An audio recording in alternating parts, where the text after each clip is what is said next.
On to another story from Karnataka. India's IT corridor has been inundated for the last couple of days after the city witnessed unprecedented rainfall.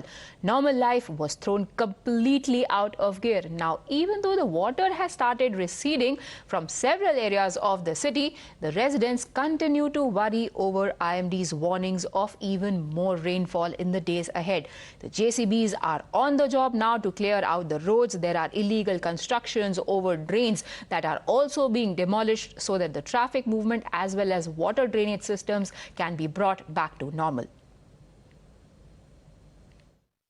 Inspection के बाद आज काम JCB हो रहा है कि ताकि पानी क्लियर किया जाए, जो वाटर ठहरा हुआ है उसको निकाला जाए ताकि यहाँ पर मूवमेंट ऑफ ट्रैफिक हो सके।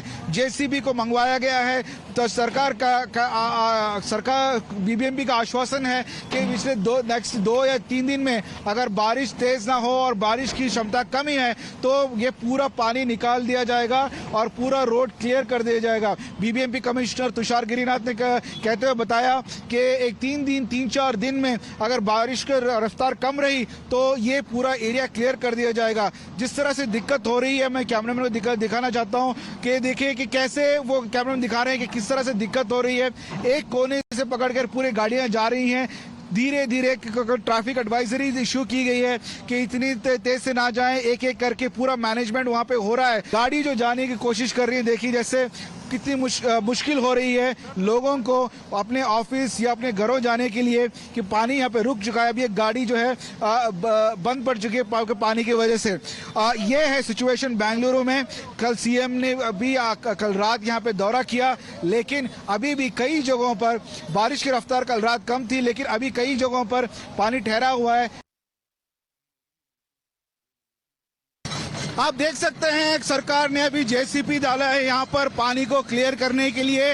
हम बेलंदूर के फ्लाईओवर के पास हैं जहां पर काफी पानी अभी भी ठहरा हुआ है। कल रात से चीफ मिनिस्टर बोम्मई पहुंचे यहाँ पर, स्पॉट इंस्पेक्शन किया और बीबीएमपी ऑफिशियल्स को कहा कि तुरंत इस रास्ते को क्लियर किया जाए।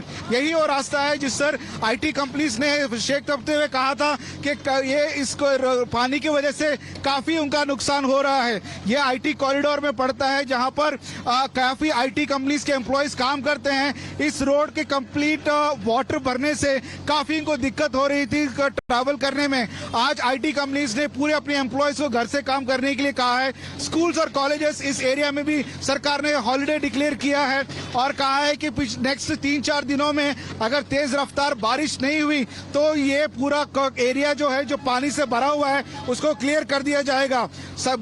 बोम्मई सरकार ने आज कल बात करते हुए कहा कि इस पूरे मामले का इल्जामी कांग्रेस सरकार है कि पिछली सरकार की वजह से ये प्रॉब्लम हो रही है। लेकिन सरकार कल कांग्रेस ने इस मुंबई के बयान पर कल यहाँ पे प्रोटेस्ट भी किया था।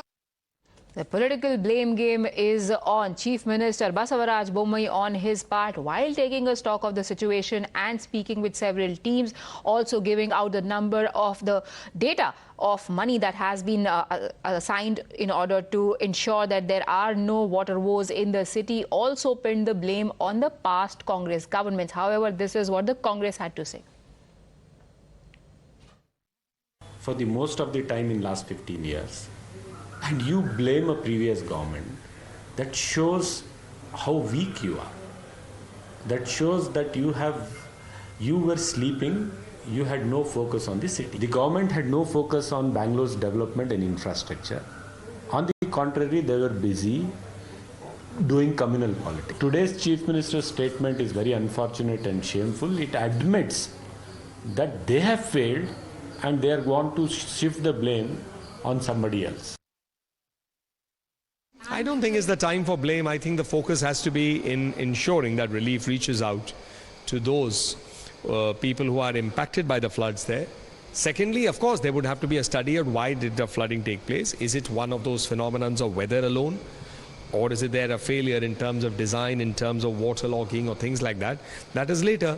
The Congress party can do whatever it wishes to do, but if they served the people of India, and in this case the state, they perhaps wouldn't be in the situation they are here.